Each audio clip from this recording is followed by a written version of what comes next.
Hello friends, welcome back to my channel. दोस्तों, आज की इस वीडियो में मैं आपको बताने वाला हूं दोस्तों, माइक्रोसॉफ्ट एज में जब भी हम न्यू टैब ओपन करते हैं तो आपको न्यूज़ फीड शो होती है, तो आप उसको कैसे इजीली डिसेबल कर सकते हैं और उसको कैसे एनेबल कर सकते हैं। तो बहुत सिंपल है, आप इस वीडियो को एंड तक देखते रहिए।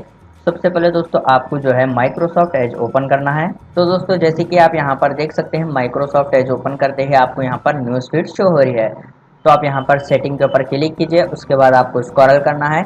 आप यहाँ पर देख सकते हैं कंटेंट, तो आपको यहाँ पर इस एरो पर क्लिक कर ये ऑप्शन को एक्सटेंड कर देना है। उसके बाद आपको जो है यहाँ पर कंटेंट ऑफ इस वाले ऑप्शन पर आप क्लिक कीजिए। तो जैसे कि आप यहाँ पर देख सकते हैं, माइक्रोसॉफ्ट एज में जो है न्यूज़ फीड हाइड हो गई है। तो बहुत सिंपल है दोस्तों। तो दोस्तों इस तरीके से आप माइक्रोसॉफ्ट एज में न्यू टैब ओपन करते ही जो न्यूज़ फीड शो होती है उसको आप इजीली हाइड कर सकते हैं। उम्मीद है आपको वीडियो पसंद आया, तो प्लीज़ लाइक कर देना और इसी तरह के वीडियोस देखने के लिए चैनल को सब्सक्राइब कीजिए।